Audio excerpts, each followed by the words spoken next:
Aujourd'hui, on se retrouve dans une petite vidéo juste pour spécifier quelques points. Il y a des choses que j'aimerais apporter au niveau du trapage. Donc, on a fait des vidéos avec Benoît.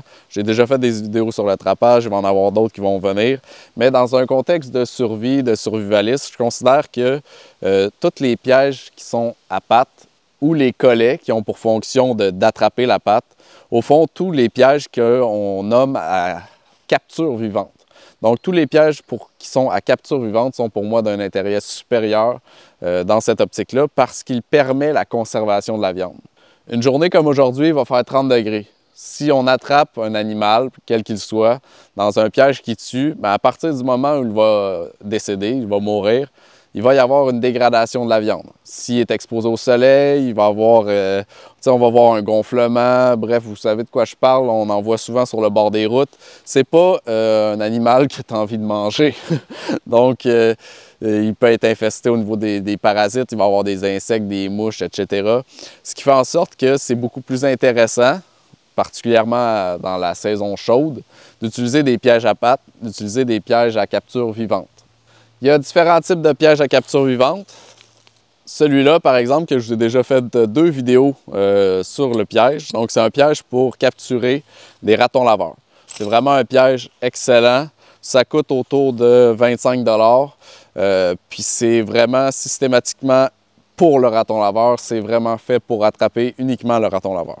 D'autres types de pièges à pattes, c'est par exemple celui-là, c'est un piège pour le coyote. On peut voir ici, il y a une jonction de caoutchouc, donc ça permet de ne pas trop faire mal à l'animal. Et avec une installation particulière, on peut attraper des coyotes. Donc, au Québec, on a le droit de capturer à pattes le coyote, le renard, castor, remusqué, raton laveur, l'ours également.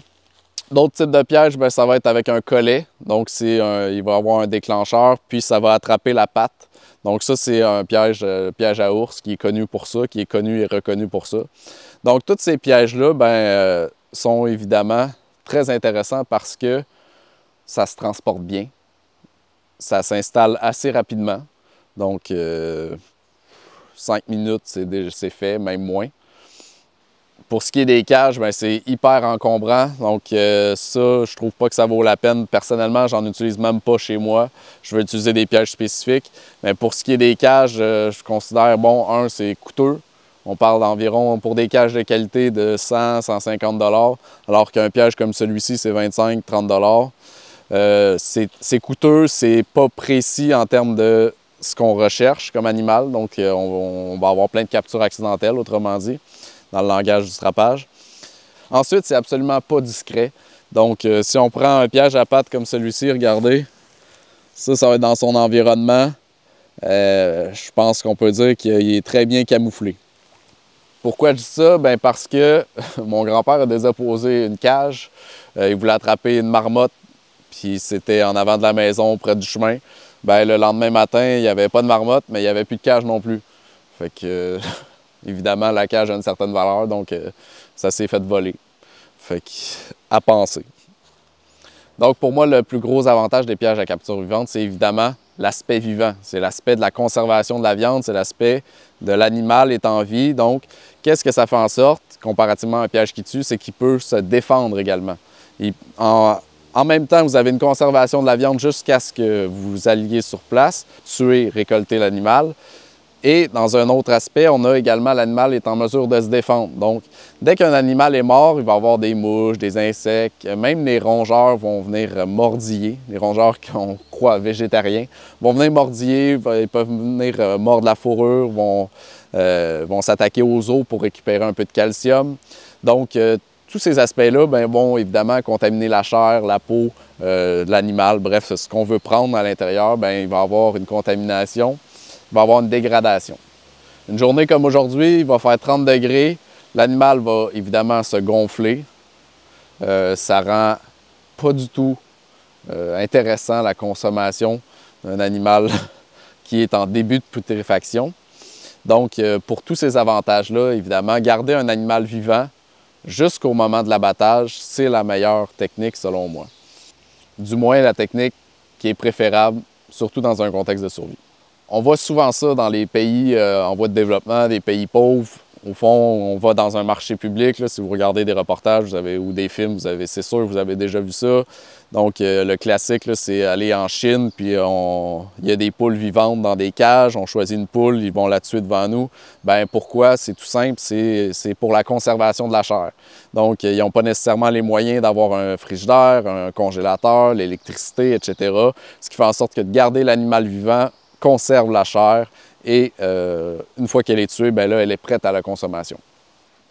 Ensuite, je voudrais aussi quand même ajouter un petit élément.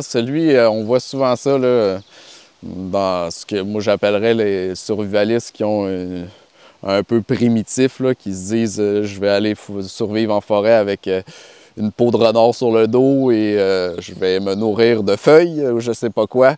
Je trouve ça totalement absurde que certains disent ouais, mais tout ce que tu as à faire, c'est de te nourrir avec faire tes propres pièges. Donc, tu sais, des pièges artisanaux. Bon, premièrement, c'est sûr que c'est illégal de faire ça, de faire du trapage de cette façon-là.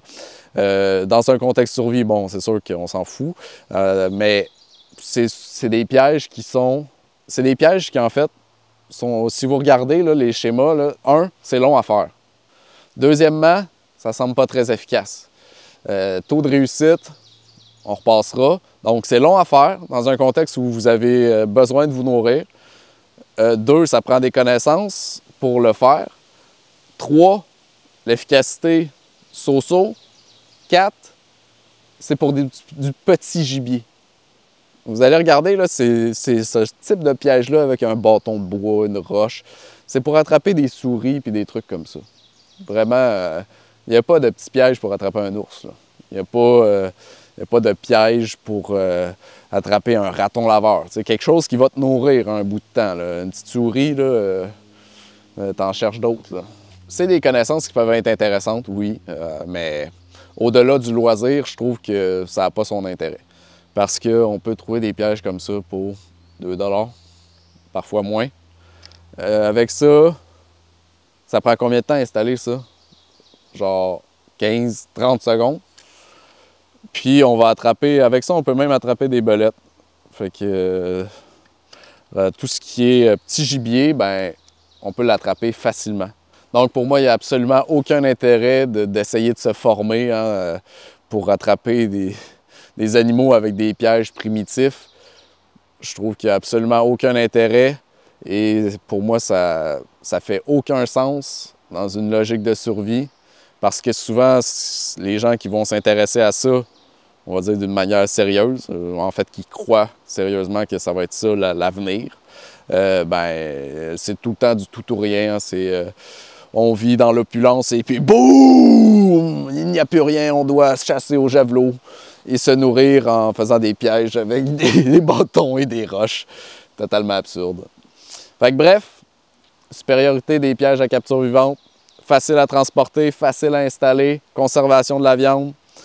L'animal est capable de se défendre, il est capable de se protéger contre n'importe quel type de prédateur, du moins tous les petits prédateurs et même des prédateurs qui pourraient potentiellement être de son calibre. Et on arrive, on peut abattre l'animal, avoir la viande qui va être fraîche, donc que des avantages. À plus.